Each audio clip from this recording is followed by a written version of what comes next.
Who would be a Wolves fan, eh? On goes Flaw. People might yet win it here for Wolves. Flash in the shot. What a goal!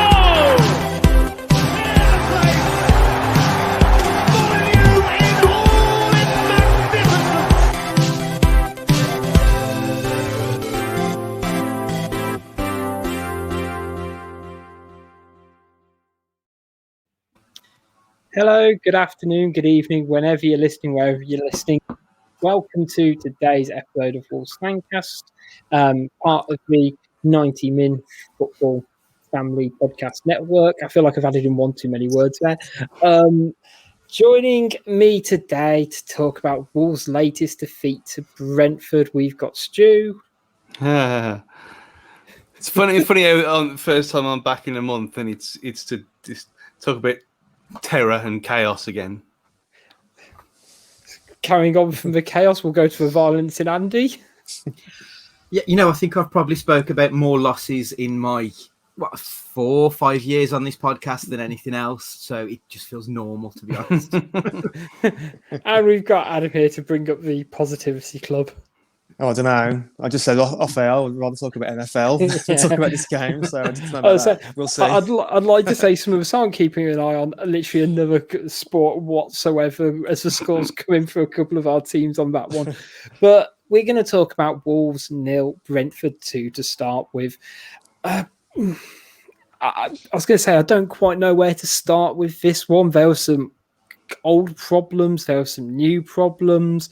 There weren't that many positives, but we'll try and pick apart some as we go along. But if we cast our mind back to 11:30 and the team news got announced, it was the exact same squad, to be honest. It was the same starting 11. It was the same subs bench as well.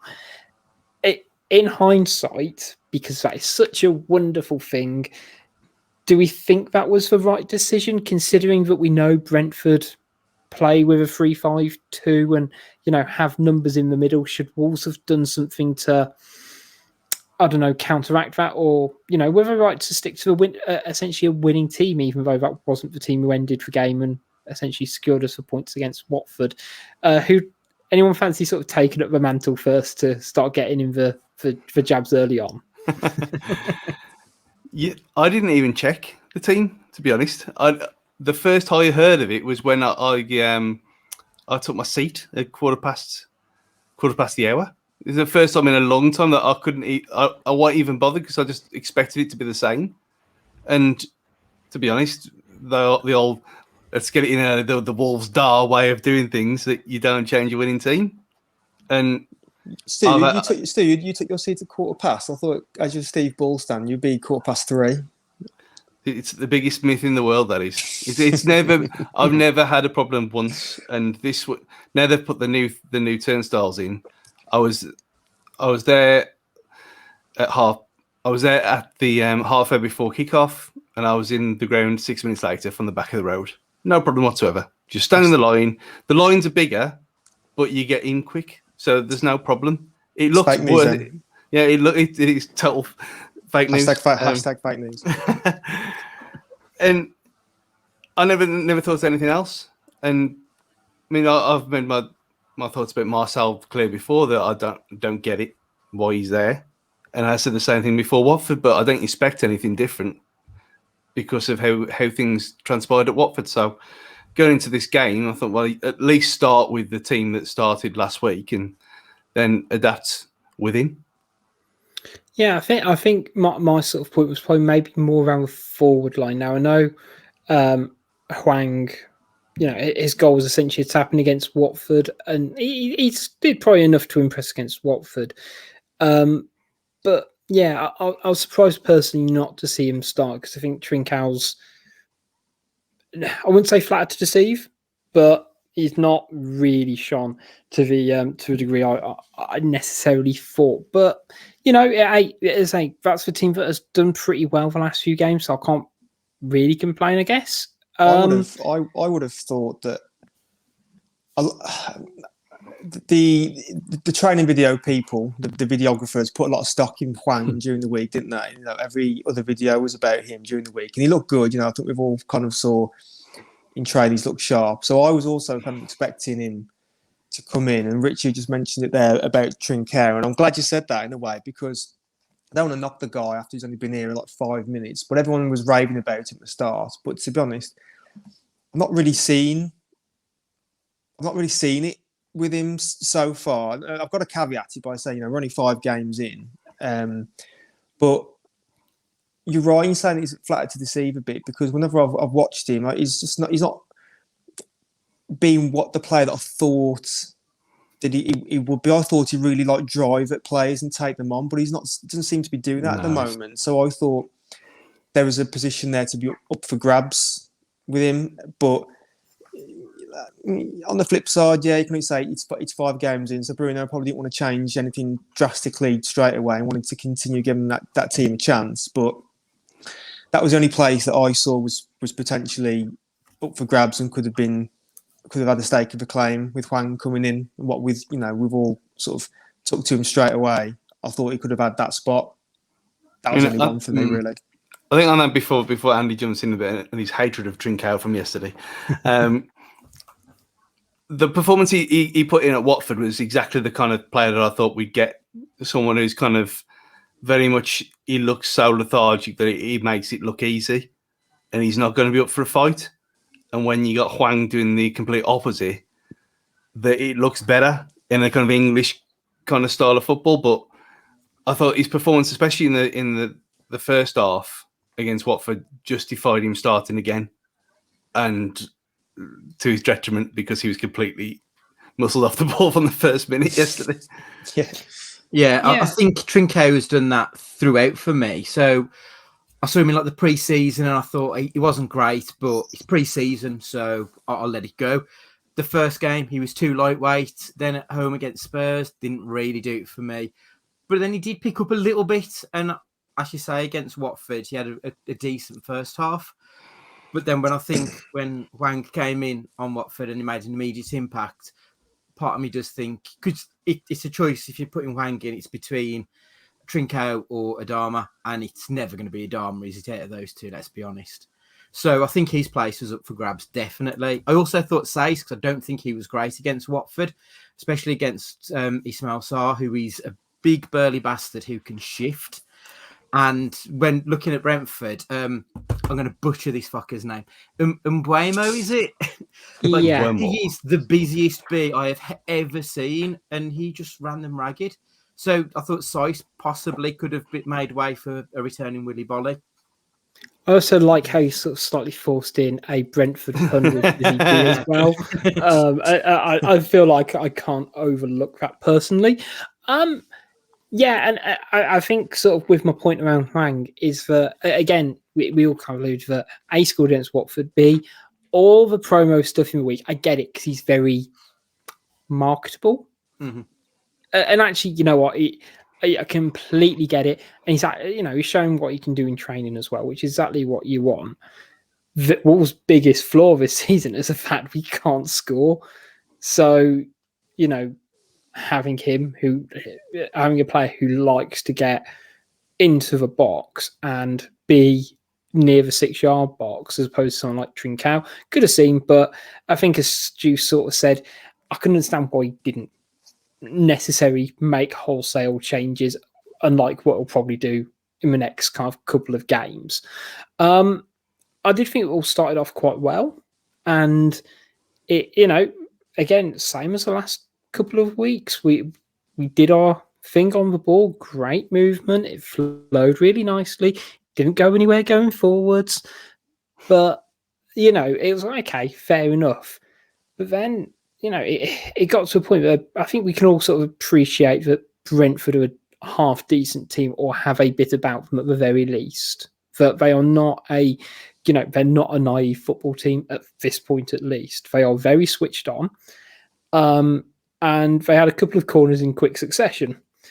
And the first one, I think, weirdly, I think their first corner was arguably a better delivery, which Neves had to flick back over. But then the second one with Marcel, I'm pretty sure I kind of saw a replay of it, and he tried to do the same thing with the first corner. And Ivan Toney turned around to referee because he's right next to him almost at that near post side, saying, "Ref, look out for this." And he rugby tackled him. I'm almost lost for words with how mind-bogglingly stupid. Idiot. Yeah. Thanks. I was going to go down. I was going to go down a sweary rant then. Yeah. I just he's in the wrong position to start with because he's literally behind him where he needs to be. Blocking him from goal. Jolyon Les got on the BT Sports made a great point. It's like you can do it, but you don't do it throughout the whole series of play. Do it in little bursts, and it was just. Say for Son, who is an experienced player, who is a bit of a shit house, he should be better at the dark arts than that for me, at the very least. And it just set the tone from there on in, didn't it? You just think though that why is Marcel marking him in the first place? Yeah, it should never have been him. Well, there's better people than Marcel. For the centre back. There's better people than Marcel to mark you, isn't there? Kilman would be the standout because you're matching height for height, or even Sace. Why have we got a 5'8", or however tall he is, a fullback who's known to be a bit hot-headed, marking their most dangerous forward player? That didn't make sense. No, I mean the only thing I can think of is we'll still do a bit of zonal marking. They've almost got quite a short guy running the near post, but also you look at it, and Brentford have a big team. It's not just an Ivan Toney. It is an aerial threat, and Wolves should have done a lot more to neutralise that from set pieces. But you look at all three of their centre halves. Especially I'd love to see almost like a back to back height lineup of all of their three centre halves versus ours, because I think there's only one winner. But yeah, I just set the tone, didn't it? And to be fair, the penalty. It pains me, but I bloody loved that penalty. It was an excellent penalty. Just for nonchalance, just to go, yeah, I'm just going to wait. And I don't know what it is. I think it's because he's a little bit gangly. Yeah, but how high his leg went, he almost stroked it with his studs. I don't know how he did it. It looks really arrogant, but he ain't missed one in 12 doing it that way. And stuttering penalties, as a rule, I'd say don't be a twat and don't do it. But Ivan Toney does it to perfection every single time. And I think on the Marcel thing, I've got to say that the fact that this was just, he wasn't doing it at the far post. He wasn't doing it in hiding. He was doing it in plain sight of the referee, right in front of him. It's just stupid. It was the fact that it's been something that's spotted by VAR because the ref's right next to him. Yeah, I was going to say, the ref called it straight away. And, it's as soon as you see a replay, and I get that a lot of footballers will say, oh, you'd be giving those 10 times a day. He's rugby tackled him. Yeah. It was much worse than that, though, wasn't it? It wasn't just one of those coming together and one play goes down. Yeah. It was literally that he got away from him and he's like, no, you're fucking not. I'm taking you down. I saw people on Twitter liking it to a wrestling move, and that is kind of what it was. He took him down properly. It wasn't that he just stole a march on him and got caught out. He never gave him the opportunity to steal a march on him because he was holding him the whole time. It was, as Adam said, it was stupid. I was going to say stupid. Yeah. Before we move on to, I guess, some of the, essentially the cataclysmic breakdown of Wolves there on forward, I found it really interesting. I think it might have been earlier in the day, it was must have been Bruno's press conference the day before from a game. And he was talking about Marcel, saying he's having to play really well because if he doesn't, Aït-Nouri comes in. And I did find it really auspicious timing, but I think it was a bit of fire under the belly. And we're not naive to the fact that there's a really good player who could replace him, but then after literally saying it to the public, he just puts in a stinker.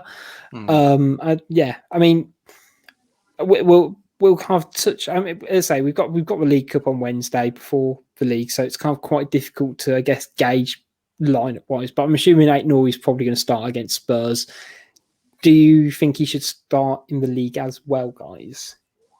I think he should have been started anyway. I don't understand the fact that the first couple of games I could understand because he's kind of Marcel's there to kind of cover for Sace being equally as shit defensively as he's going forward. But if Bolly's back now, there's no excuse. If you're not gonna start pissing about anymore, then you replace both of them. And there's no reason to cover Sace when Bolly's there. So bring Bolly in, then you got no excuse. Bring out Nurian, then you got an attacking threat as well. Job done. Game over. Easy. And of all the things that Bruno Lage has had to deal with so far, that seems blatantly obvious to me. I think now, looking at what happened yesterday, where Tony effectively bullied our entire back line pretty much on his own, right? I think Willy Bolly will be looking at that back line now, saying, "I'm having my place back now." Thanks to whoever for keeping it warm. I'll probably say. I mean, I'm looking at Sace here really. Thanks for keeping my spot warm. I'll have it back now. Thanks. It's got a bit. I know he's got looking into that team there. There's no. I mean, arguably he should have started against Brentford, knowing what Tony's like. But Lage staying, loyal to the players that have. I use this term loosely. Got him where we are right now because we've only won one game, but. He seems quite loyal so far to his starting 11, but now after yesterday, Bolly's got to be coming back in now, and I'd definitely say for Sace as well. He's got to be. I mean, after we conceded first, I think the first thing that managed to do so, one of our most experienced players career-wise, Marcel, head goes for a penalty. Most experienced player, Matinho.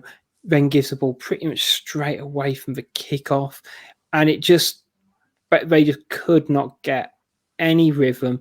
There seemed to be almost that lack of leadership and lack of someone to kind of just get their foot on the ball and just kill the game for 5 minutes. And Brentford before even the first goal, I think they'd had a goal disallowed for rightly so for offside, and. I can't remember the order of this now I'm saying this, and I feel really bad because I should have, done some research. But they had a second disallowed goal as well, which, to be fair, it probably was handball. I might be a bit miffed if that was Jimenez, let's say, would I be a bit aggrieved? Maybe, but you know what? Fair. Their second goal, I mean, I'm trying to think of all. I don't think there's a defender in back five who probably wasn't at fault. I mean, I feel like it's not a question of everybody being at fault or who was the most at fault sort of thing. It's almost like it feels like a BuzzFeed quiz for me where it's like, pick which Wolves player is most at fault and we'll tell you the city in America you should live in. There were so many options. We're going down negative route because we've conceded a goal, and I think it was appalling. But who wants to pick a player who I almost don't quite know where to start because I could break it down from, one way or another. But it was just shocking. It's just no communication across about half a dozen players on the pitch. There's the three parts to it. The first one is Kilman tackling with his wrong foot because he's on the wrong side of his natural side of defence, which again, he's trying to tackle and get the ball at the same time. I was going to say, I'm part of the King Kilman club, and I really like him, but he was almost trying to do a slide tackle like he's Paolo Maldini, just on his weak foot, slide in, hook it, and he's on the turn. And he needed the right foot to come through, didn't he, to take him out of play. But as we said, he's on the wrong side. Well, he's been asked to play on the wrong side. Yeah, he is. Tony's basically on the touchline, isn't he? All he has to do is just prod it out of play. Tony's not going to try and do a Dean Saunders throw-in where he gets it, throws it off his back. And it was just the most simple thing he could have done. And he just tried to be a bit too clever with it. And I know it bounced awkwardly, etc., but it's going to happen when you're going like that. And as soon as you go to ground, he's out of the game. He is out of the picture. Next up, who have we got in terms of the next era then, guys? Well, Connor Cody was nowhere, wasn't he? He should have been coming across and either shepherding the ball or shepherding Tony away. but he doesn't. He just sort of stands there and lets Tony do whatever the hell he wants. Like, I mean, apart from just that mistake from Connor Cody, he was just appalling throughout the whole game. Connor Cody was absolutely shocking. Like, the leadership qualities that we generally associate with Connor Cody were just non-existent yesterday. At no point did I feel that we had a leader on the pitch. Like, we spoke about Bolly coming back in. If I was Jason Mosquera, I'd be wanting Connor Cody's shirt. If you're going to play with the back three, Saiss and Cody, meh. Both of them, I think, are replaceable on yesterday's performance, to be perfectly honest. Well, I think that when I kind of alluded to, like, there's lack of organisation, lack of somebody just getting that team set, because, you know, don't get me wrong, they all have to act in the moment, but nobody was taking command of how they needed to regroup after, you know, Kilman's way out of position. You know, for people watching this on YouTube, you see the still frame of where he's tackling. It's just nowhere. And then, yeah, Cody doesn't quite do one thing or another. Like, you know, he needs to keep him wide and keep the level of shape. And almost at the point when Tony then decides to shape up, and it's a really kind of slick ball, in my opinion. Like, you know, the imagination to kind of play it in that gap, but he's done it because he knows Wolves can't defend. It's not that it's an indefendable ball; it's that Saiss is actually is in a really good position, but they're both in line with each other, almost in a, you know, where two centre halves should be. If it gets past Saiss there and he kind of gets looped over the top, you could blame Marcel, who I think's at fault as well. But I mean, I think Saiss just running off in a completely different direction, like it's on pro teams on FIFA. You know, that's sort of unforgivable, because if he holds his line, if Saiss holds in line with Cody, then Tony doesn't have a ball to play, really. Yeah, when you look at that, for the YouTube people, you look at the still that we've got here, and it looks decent. But a frame before that, Saiss has him unmarked, and he lets him go.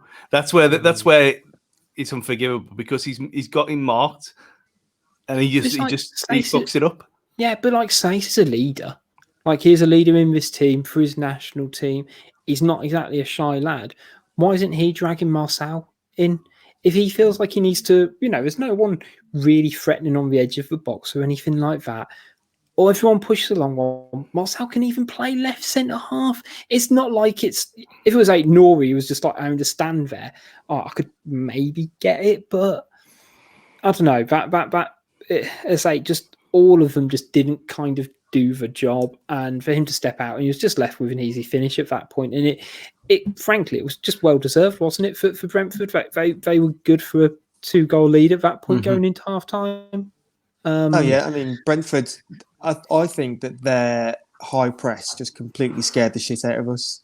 The whole game, they had a high press. I mean, every time we had a goal kick, they had like 3 or sometimes even 4 players like right by our goal, by our penalty area. Sorry, and we still tried to play it out at the back when there's no options on, and we're just getting fried every time. And let's not forget that they had the ball in the back of the net 4 times in the first half.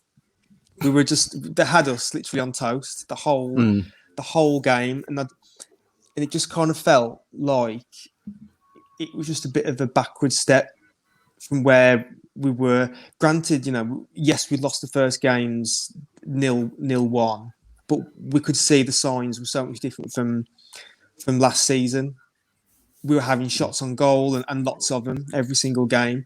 This game yesterday was just a massive step back into last season, where we didn't even create anything whatsoever. We had that one shot from Adama that was deflected onto the bar. That's it. That was it. I mean, against the newly promoted team, which admittedly, you know, they have a system. It seems to be working well. Our players just completely lost their heads from minute, like I say, about minute 10 onwards, when Brentford just took hold.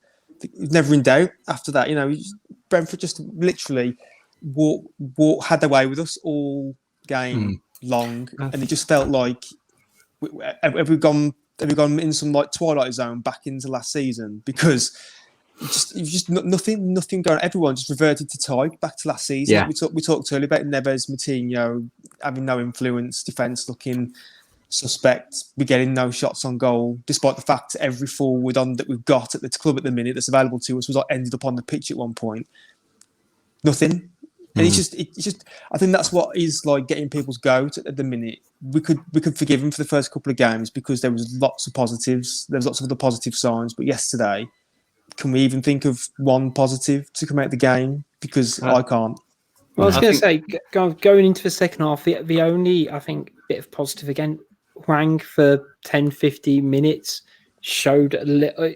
He showed something that not many of the other players did.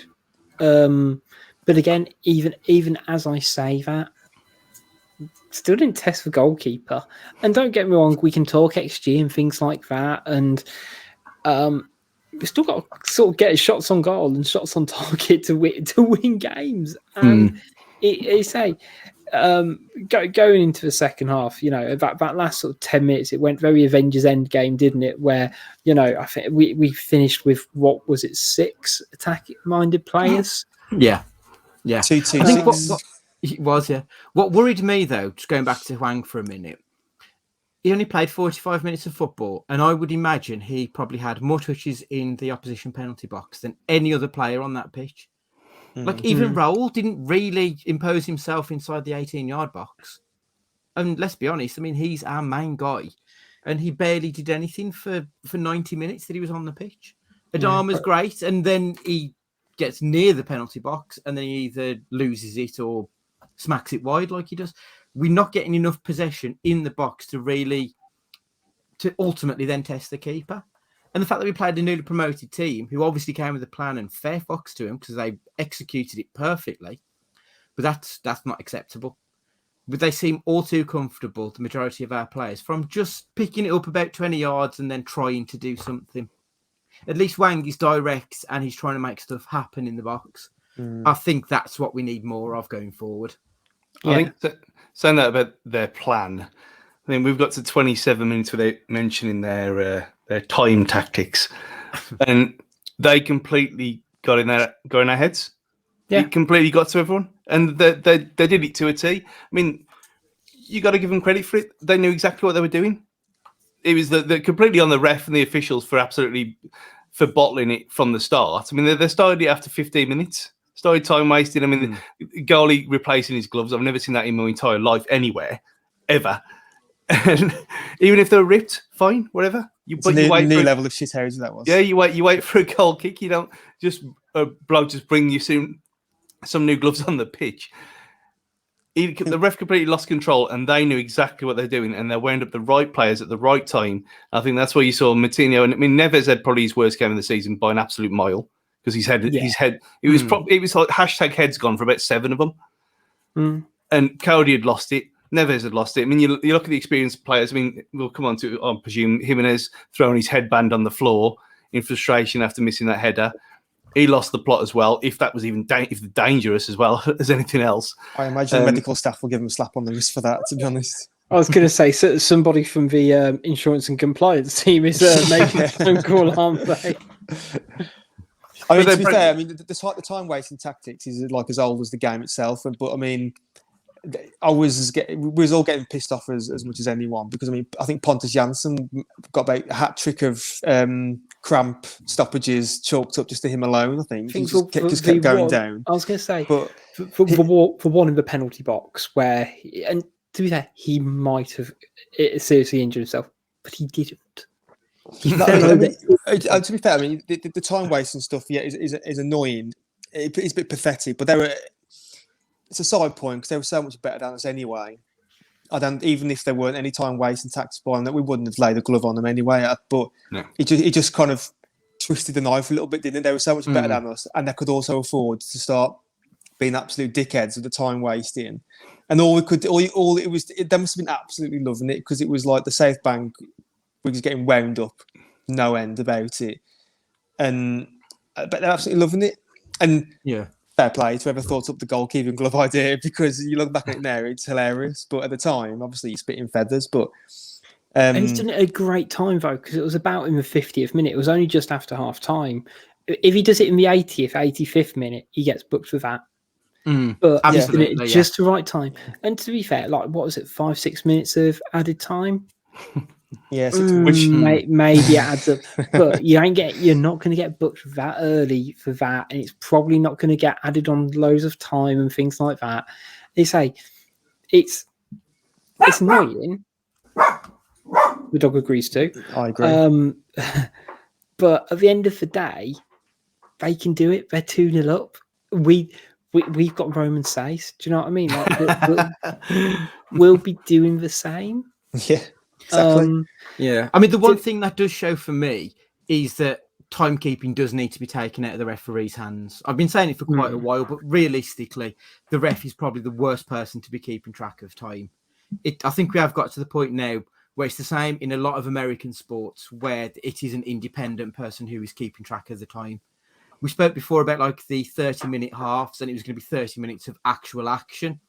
I would love to know what the stats were for yesterday. There's no way we hit an hour worth of football yesterday. So I do think it's something that going forward, I think FIFA do need to look at, like, with keep an eye on that kind of shit, to be honest. Yeah, it is frustrating because you can never quite tell either. But I think that's the thing that I find frustrating, that as a fan, like, sometimes the ref will signal and stuff like that, but you can't quite tell. And you say the old, like, the 2 stopwatches stuff, it just doesn't. I don't think it just computes at this point. And we're all too, cottoned onto it. But Stu, you mentioned Jimenez. It's such a difficult one to not. I was going to say not get emotional. That sounds really bad, but it's so obvious what he's gone through. It's something that impacted the entire football world, the entire football community, particularly the Wolves one. And I don't think anyone wants nothing else than just to get that goal. But for one reason or another, whether it's just game time, being out of, not playing competitively, psychological, he is just not the same player from a year ago yet. I mean, in a way, do you think that header, which and to be fair, it was half a foot wide, and you know what, it was a great header. It was not of a man who is struggling to head a ball. Do we see that as with the tearing off of the headband and stuff like that? Do we think this is a turning point for him, or do we still think we've got some stages to go, or even worse, darkest timeline? Do we think he'll ever get back at all? I mean, it's not really. If you look at it from what he's been through, and he hadn't up until July, he hadn't really played a game of football since November. At the same time as being fully fit, so that's got to fuck you up anyway, regardless of what happens. So you've got to have some kind of, it's going to take a while to get back into it. But at the same time, we're a Premier League football club and we're not a charity. And I said at the start of the season that you got to give him 6-7 games. And we're coming up on that now. And he doesn't look anywhere near the player that he was. And if he's not looking at that player, then he can't start a game. You can't wait for him to suddenly click into gear and hope that it's going to come back for him. Yeah, he played the ball to Podence who put in for Hwang's goal at Watford. But other than that, he looks completely anonymous. A lot of the time, he's not dropping deep for balls. I mean, it might be tactical. We don't really know yet, but he just looks nowhere near. He looks a yard off the pace, which you think, well, you had 9 months of just doing fitness work. You shouldn't be a yard off the pace at all. Your fitness should be top of the tree in attributes-wise now, after what you've been through. And yet maybe we don't know if it's a condition of him playing that he has to wear that headband. It might just be a kind of a placebo thing, like it was for Peter Cech in the end. He didn't have to wear it. If it's not, and he feels comfortable without wearing one, then fair fucks to him, bring it on, and we'll see what happens after that. But if it's been affecting him that much and he can play without it, then we give him another go. But if not, I think it's going to cut your losses and say, well, okay, we'll give Hwang a go because it's not working at all. Part of me thinks that use this to your advantage. He's obviously pissed off that he's not scored a goal himself yet. You could see when he threw that band away that he's angry. Put him on the bench next week, really piss him off. Bring him on in the 70th minute for Silva or somebody and then unleash the beast. Just try it. I mean, it would be no great loss to not start him against Newcastle because he hasn't really shown enough to keep his place, to be perfectly honest, when we have got options now. So yeah, needle him, make him really pissed off, and then see what he can do. Give the world an angry roll. Let's try it. Poke the Mexican bear. Is that what that's what you're saying? Yeah. I mean, I'm willing to be a bit. I'm willing to give him another game or two, because I didn't realise, but before the Brentford game, he registered more shots without scoring this season than any other player in the Premier League. So he's getting some shots away. But I do agree that something's not quite right. But then I'm willing to look at the context of it, the bigger picture, saying he's just spent 8 months out with a major injury. He didn't have a full pre-season, did he? He come on for half an hour on some games like Crew, was it, I think, and what have you. And he's needling his way back in. He has been our guy ever since we got promoted to the Premier League. But I do agree. I can see it from both sides. I'm getting splinters from sitting on the fence here, I know, but I can see it from both sides. I want him, and I'm clearly not going to be on my own with this, but I'm willing him to get a goal straight away. So just for his own sake, so he knows that he's in his own mind, he thinks, all right, I'm back now. I've had my injury, but I'm back and I've got a goal and I'm back where I was before. But he hasn't come close to that, as has been said. He's not really, to my knowledge, in the games I've had this season. I can't think of where he's been put clean through. He's had a clear cut chance or anything like that. He's probably had half chances and that header yesterday, which I don't think was down to his headband. But he's like, as Andy said, he's just angry. He's pissed off. Hence why that come off the last 5 minutes.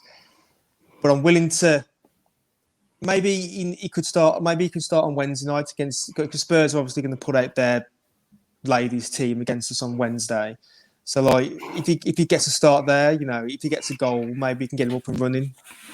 I'm willing to give him another couple more games before I choose to consign him to the bench. But you have got players like Hwang who've already played 60 minutes total for us and looks very, very lively and willing to push him. I mean, it seems like Hwang is already ahead of Fabio Silva in the the subs ranking. But yeah, I'm concerned, but I'm not ready to consign him to the bench just yet. Isn't it nice that we can have this conversation and actually have options to do that though, where we can replace Jimenez if that is what's needed to be done? Like, we have come a long way, and I suppose yesterday's result does sort of muddy that a little bit. But, like, that bench is decent. It is nice to see that we have got options. That's the only positive to come from yesterday. Rather than putting Officeri up front. Yeah, that's it. Yeah. I was going to say, I guess rounding up the chat, so to speak, I think it was clear Brentford had our number. We didn't turn up. And I think there's going to be plenty of changes against Spurs, and I think that's probably going to dictate how we line up on Sunday as well, which we will be talking about the Southampton game in our preview podcast that will be coming out Thursday, Friday. We will talk a little bit about Spurs as well as some news around Wolves in just after this break. So we look forward to seeing you after this.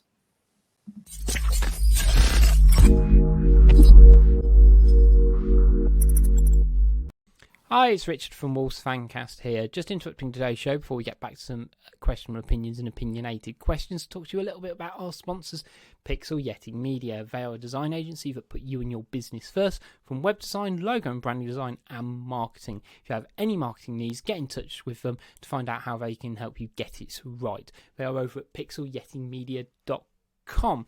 Now let's get back to a show where we can give you some really forced wordplay, niche cultural references, and maybe even a bit of football talk.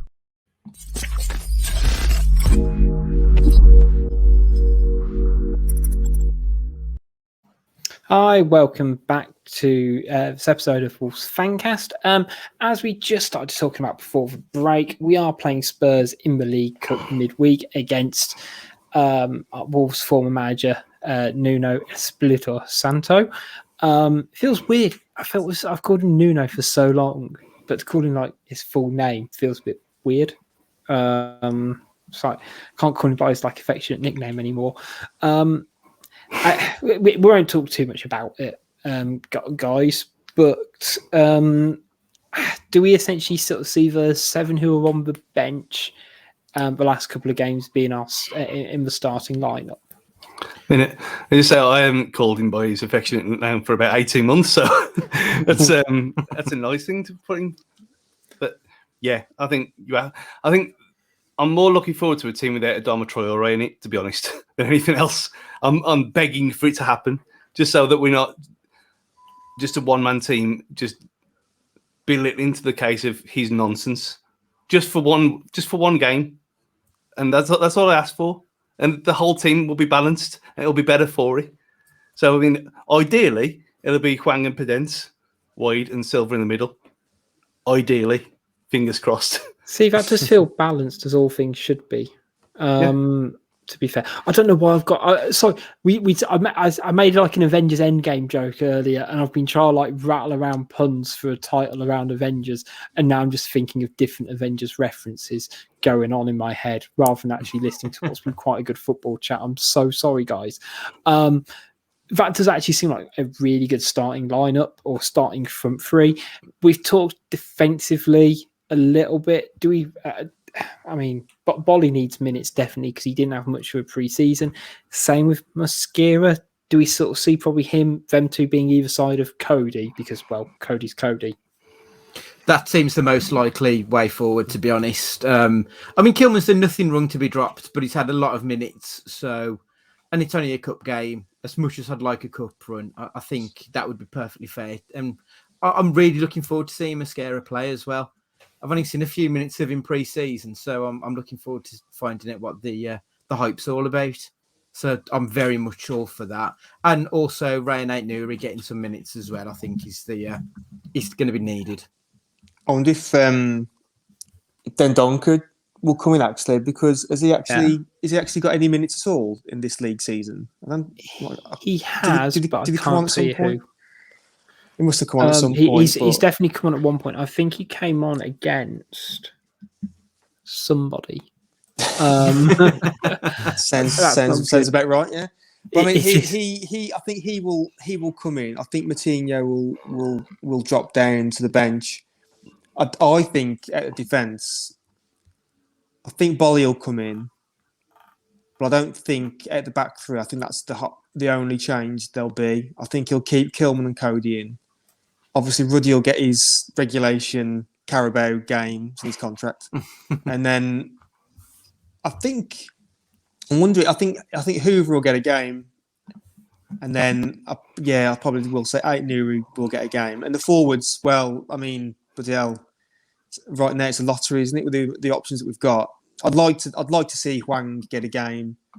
Because I think with the team that Spurs, I think they'll put out, I think he could get a couple of goals against them, and then I'd like to see Pedence because I've got a lot of time for DP10, so hopefully that he gets a game. I hope he gets a start on Wednesday. To be honest, I must say I wasn't quite 100% sure what I thought of Podence's hair of a weekend. Again, I did put on Twitter.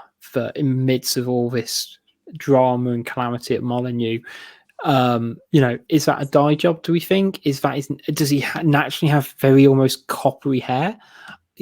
Who knows? There's frankly no way we'll ever find out, I guess. But it was interesting him not just like with the skinhead. He reminds me of a character Ziggy from The Wire, and I don't quite know why. If any of you kind of have watched The Wire, that's my He's like permanently angry though. That's why. Yeah, I think that's what I'm thinking of. I mean, that might be it. So anyway, yeah, rounding up Spurs chat for the League Cup, we'll do quick predictions. Essentially, do we think we're going to go through? I'm going to start it off. I think it's going to be 0-0 and we'll lose on penalties. Something like a confident prediction, is there? Yeah. I think if Spurs put out. Yeah. Sorry, Rich. If Spurs put out the kids as we're expecting, I think we'll get a couple of goals. 2-0. Yeah, 2-0. I'll go with that 2-0. I mean, at least there's no extra time. That's the main thing. But watching them collapse this afternoon in that second half was glorious. So I think that they've got bigger fish to fry. And if he turns up with a full strength team after years of pissing about and putting kids out for us, the fury will be real. I just can't see us scoring a goal. I mean, it's been only 530 odd days since we got full Molyneux celebrated a goal at this point. So I'd like to see one, just to try and remember what it's like because I haven't seen it for so long. But maybe scrape a 1-0 win out of nowhere. Maybe. That's as far as I'll go at the minute. Yeah, I took my boys to the last two games, and against Man United, I thought, okay, fair enough, we didn't see a goal, that's right. So I'll take you again to Brentford because you'll probably see a goal there. Still waiting, obviously. Well. But as far as predictions go, I think I'm going to be a bit brave here, and I think we'll win 3-1. I think there'll be a fair few goals. It's Carabao, isn't it? You know these Carabao nights. It's literally one end of the pendulum, either end of the pendulum. Carabao, you'll get what Rich said, 0-0 and on penalties, or it just goes goal fucking mental on Carabao nights. You can't call it sometimes. Carabao Cup games aren't sensible. They're not sensible. Unless they can be dull, or they can be some of the best games you've ever seen. I'm going to go with the latter. I pray for your optimism, Adam, at all times, I tell you. The two little bits of tidbit news I've seen this week is for Roman Sace. It's been 5 years since his first game, which was the 2-0 win against Newcastle. And I thought it was, to be fair, it's been interesting, really, because he is someone who's kind of stood for duration the last few years and never really not been completely out of the picture under a couple of different managers now. And although, I mean, I said in our end of year show, I think his time at Molyneux at Wolves is probably up and wish him well, etc. And frankly, yes, the game at the weekend sort of showed it. He has been here 5 years, and I think, frankly, at professional football, that's nothing to shy away from, and fair play to him. However, gents, I also realised that he is the last player from that initial sort of Fosun signings still at the club. So, does anyone fancy doing a quick quiz? by which I mean there is, I think it's about 15 signings in total, including some academy players, guys. So I'm not going to do from directly Fosun. We're just going to do from that transfer window in general, 2016, 2017. There are, bear with me 2 seconds, there's 1, 2, 3, 4, 5, 6, 7, 8, 9, 10, 11, 12. 15 players we've got a name in total. Now, I've been trying to think of different ways we can do this. I thought we could almost just go around the clock, and you know what? I'm going to give you an extra life. So it's not just a penalty shootout. So one of those where if you name the wrong player, you're out, because we'll just be left with Stu. So I thought I'll give you all an extra life just in case, because I don't think you're going to name all 15 unless one of you is on Wikipedia like I am right now. So who would like to start? I'll go first then. I'll let Adam start then. And I was going to say, I've already essentially given you a gimme with Roman Sace. So it's technically 14. I'm going to go with the loan signing of Cameron Borthwick-Jackson. He did sign that window, didn't he? Yes. He is not on the list because he is a loan signing. Oh, well, I'll give you a permanent one then. If you want a permanent one. Oh no! Oh, there's a load of loan signings as well. I tell you what, there's even more. Perfect. Yep, we'll take Cameron Borthwick-Jackson. I just didn't scroll down a little bit further. Oh, this is so prepared. Okay, so we'll take Cameron Borthwick-Jackson. Okay, we'll go for Andy. Well, it'd been John Daddy Bodvarsson. Yeah, Stu. Teixeira. Yep, that was one of the 1, 2, 3, 4, 5 summer window loan signings we made that year. 5, Christ. Yeah. I will go for the Prince Onyangi.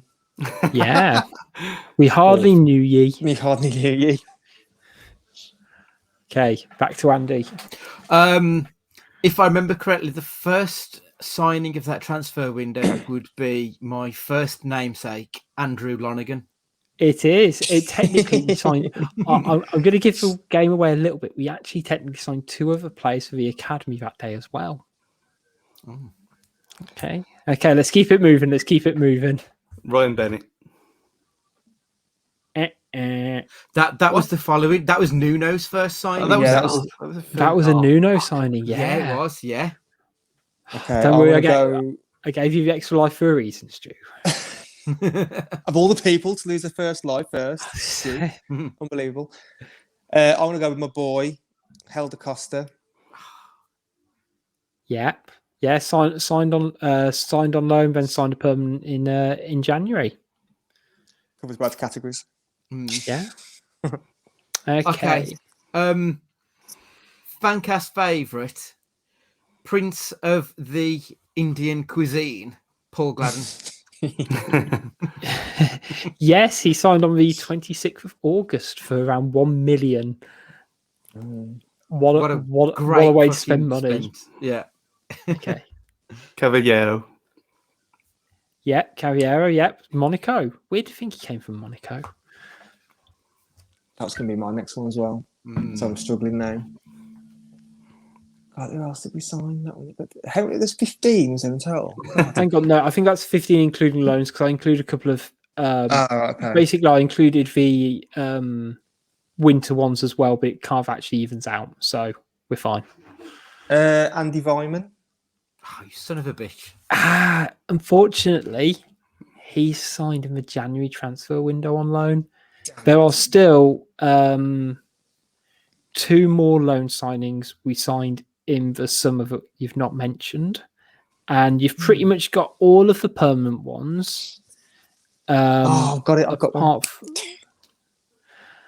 Apart from, I think it's 1, 2, 3, and they're all essentially academy signings who signed permanently.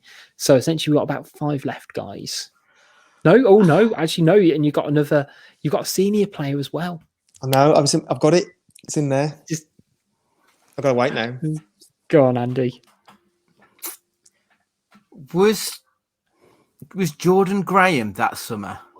Or was he there under jacket? He was there under jacket. He was, yeah.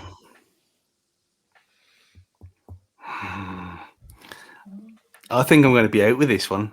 I think Miranda, but I think that was the summer after as well. It was. He was a Nuno signing. Fuck. So it's just... Go on, Adam. Have you remembered it? It's the guy who was photographed before he'd actually put pen to paper, Silvio. Yes. That was the last... I was going to say that was the last permanent Wolves signing on the list in terms of the senior players. There's still 3 more academy players. One did feature in a League Cup game for Wolves the season afterwards. One of them, one of these academy players, I've still got 2 more loan signings coming in as well. I can tell you that one of them I've no idea about. One of them, I say, he played in a League Cup game. I think it was against Sheffield Wednesday for Wolves, alongside. Can't quite remember. Oh, fuck yeah. The other one, the goalkeeper, I've given that away. We signed someone with the same surname the next year. Oh, Stu's remembered because he's touted I know. really highly and Yeah. he's got nowhere in his career so far. was it Jack Ruddy? It was, yeah. That's Right. Do you want me to give you the 2 academy permanent signings? Because I don't think you're going to get. You definitely won't I'm get one. out now. Well, the one's gone Calvez. I was just going to say Pedro Goncalves. Yeah. I was going to say. So you got Elliot Watt. Nope. I remember the name. Who is now? Yeah, he's now over in. I think Bradford City or somewhere like that. But he played a couple of he played at least one League Cup game, I remember, and doing all right. We also signed a Irish player called Rory Brown from Crusaders, who, I'll be honest with you, he doesn't have a Wikipedia page. So I don't know anything about him. All right, so there's 2 more loan signings, 2 Fancast favourites, opposite pole ends of the spectrum, guys. Can you give us a clue on positions? A winger and a defender. Richard Stearman's the defender. Yes. Ah. Okay. The other one played about 2 subs games, as with a lot of these. Ola John. Yeah. Ola John. Yeah. Oh God, yeah. Christ. Because Ola John and Teixeira, we both loaned on again. We loaned them and then loaned them on again, didn't we? Because they were that shit. I mean, it brings into stark contrast Fosun's model from 5 years ago, doesn't it? How many fucking players we signed? Just, we will throw everything at a wall and spending 2.5 million on whoever and just hope it sticks.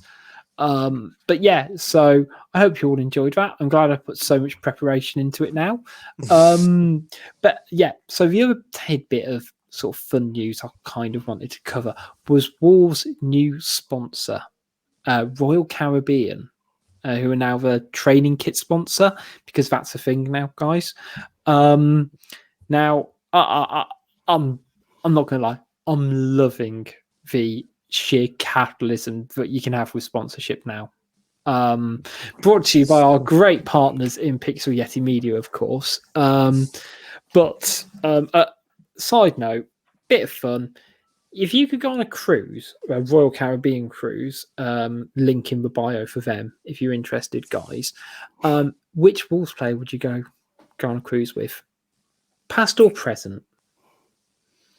I think Ryan Aït-Nouri would be an absolute fucking riot. He seems like a proper hashtag lad, and I think you'd just go on the piss with him, and he'd just be great fun. So I'd go for on the lash with Ryan Aït-Nouri. I think for a similar kind of reason, like just to celebrate his 5 years being Sace. Because every video that you see him in, he's always pissing about and doing something ridiculous. So if you're stuck in like house on fire, if you're stuck in a tin can in the middle of the ocean with nothing else to do, then you're playing practical jokes on each other. Sace would be superb. Yeah, I would have said Sace, but him or Cody, because Cody just keep your spirits up. Because I'll probably start getting seasick at some point on one of these cruises, so I'd need Cody there just to make me smile for a little bit. Or Sace, just being like the lovable knobhead that he is around training. See, I kind of had similar thought process around you. I did think John Ruddy would be all right because he seems like someone who'd be prepared. Like he'd know what times you'd go down for meals. He'd have no fussing with a buffet. He'd be on it for me. Sunblock would be an issue if it's a Royal Caribbean cruise, I'd imagine, for him. I think, for sort of sheer entertainment value, I think Sace over Cody. Because Sace is definitely like pulling pranks left, right, and centre, isn't he? You won't be able to relax, would you? No. Be able to relax. He's probably took something out the sun lounge. Just when you lean back on it, he just falls flat, and you fall off.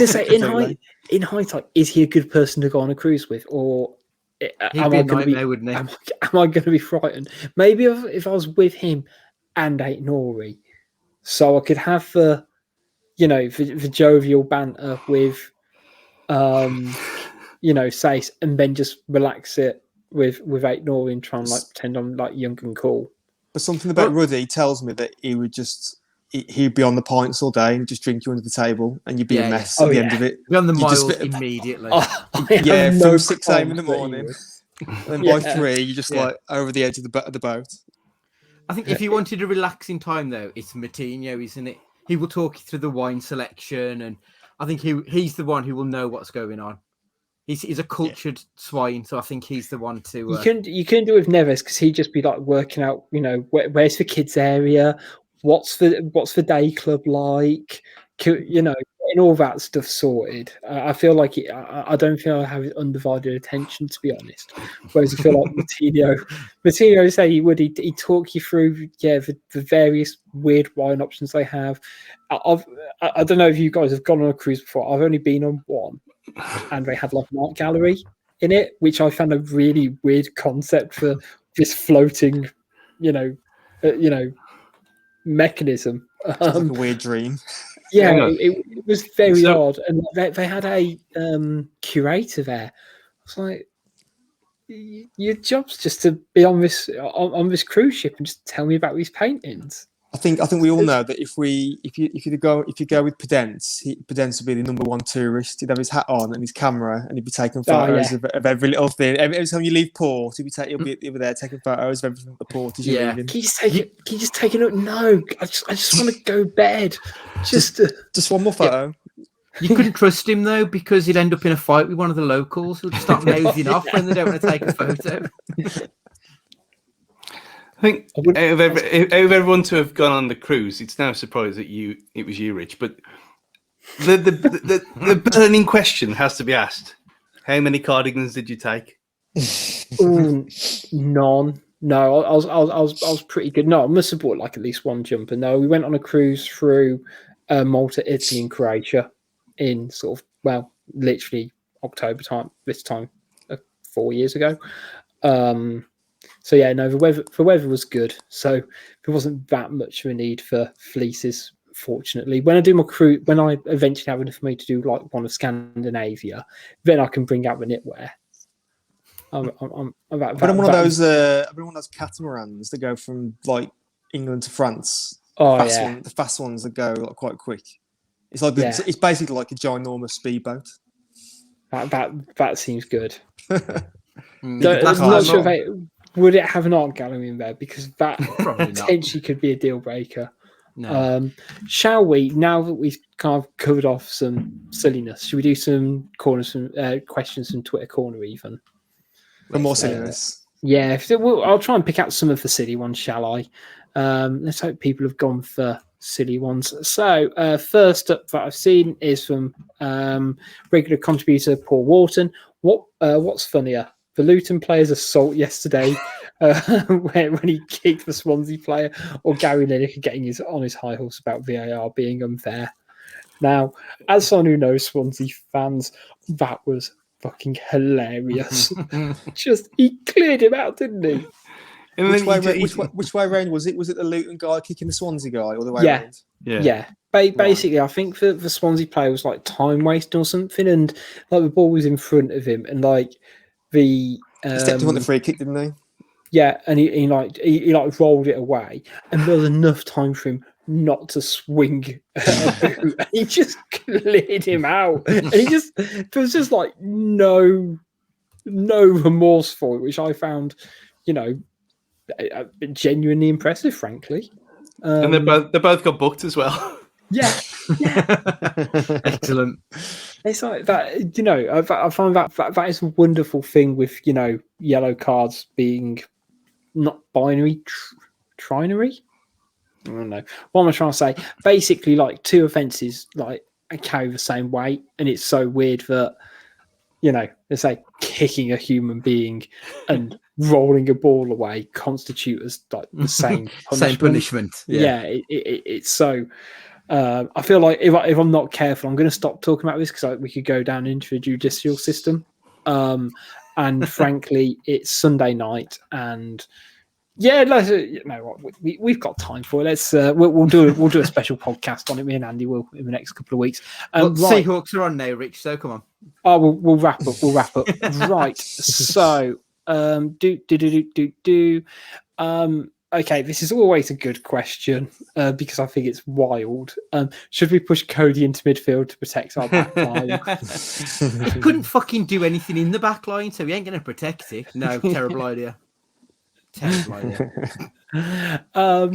As similarly, in a way, it's kind of Cody related. If we're not using his long range passing, which we aren't, is it worth having him in the team at all?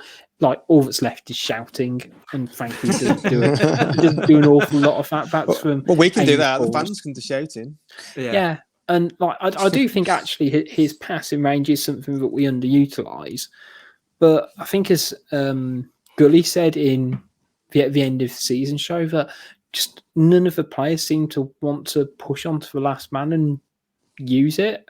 When he's kind of got the ball deep, and they don't look for that quick release over the top anymore, the same way he had the option to with Jota and Helder Costa to a degree. And I say it's something that if it goes from his game, it's a very big pro he has, and then it's like, well, what are you left with? And it becomes quite a lot of tangible intangibles rather than the tangible, so to speak. Stephen Griffiths asks, do you think someone like MGW in the middle of the park who wants to pass the ball forward would be ideal for Wolves against somebody like Brentford, or is that not necessarily the root cause of the issue? Because I don't think passing forwards really are our issue, to be honest. The ball that he put in, the cross that he put in yesterday was absolutely superb. It's better than any of the crosses that have been put in the box so far this season for any Wolves player. And that's when we've all said, we can't play wide. And he's not really playing wide for Sheffield United, and he's not playing in the middle. He's kind of, it almost looks like he's playing like the right of a front three, but not on the wing. More like he kind of inverted, like inside forward. Yeah. And it's look what it's doing for him. It's working wonders. Yeah, I think our midfield pairing are fine when it comes to passing. That very much hasn't been the issue. It's been once they've gone past the midfield area and they're in the final third, we don't have anyone to really impact anything in the final third, which, to be fair, MGW probably could do something there. But I don't know what the answer is, to be honest, but we'll see. Yeah. Lastly, and I think I've genuinely saved the best till last. This is from Andrew Wright. If Nike were to bring back the Cage tournament circa 2002 with Hwang replacing Solky Young, which two Wolves players would you put alongside him? Just for clarity, Andrew Wright always asks the best questions on our other podcast, the Cage Go on, Racing give podcast. It a plug. He is absolutely fantastic, Andrew Wright. I don't know why, he just knows the right questions to get us all talking. So, yeah. So, how many players do we need? 2 players alongside Hwang? Yeah. It's going to be 8. Like a 3-on-3 tournament. Yeah. I think 8 Nouri, because you need someone defensively, and he's got tricks. So, I think he's the one. I'd want to bring Cavallero back, I think. Because, again, he's another one who's a bit of a baller. So, I think he'd be a good one for that sort of tournament. So you need someone with like close ball control skills for this. Correct me if I'm wrong. You need someone like correct to this cage football tournament. You need someone with close ball control skills, good reading the game, and like, obviously you can't utilize Adama's pace in this sort of scenario, can you? It's not this sort of bag, is it? That sort of scenario. Well, go for Mr. Futsal, King Kilman himself. He can go in. Oh yeah. Yeah, Kilman. I was thinking either Bolly or Kilman. Like, again, because Bolly's got decent feet, but I think Kilman's a great shout from, like, if you want someone who knows what they're doing a bit defensively. Maybe Podence. Yeah. Kilman, Hwang, and Podence 3-on-3 would be superb. Yeah. There we go. We just need to, like, multiply that out for over a 11-a-side game. I think we're there. Right. Yeah. Right. That sort of wraps it up for today's show, guys. I know. And 70 minutes. What more could you want? But big thank you for everyone who's listened today. Make sure you keep up to date with all things Fancast at WWFC Fancast on Twitter, Facebook, and Instagram. We'll be back shortly to preview the Southampton game, which is happening next Sunday. And make sure you check out our sponsors, Pixel Yeti Media, as well at pixelyetimedia.com for all your marketing needs. So until next time, it's goodbye from Adam. Au revoir. It's goodbye from Stu. Stay salty. It's goodbye from Andy. See you all soon. And it's goodbye from me. See you next time.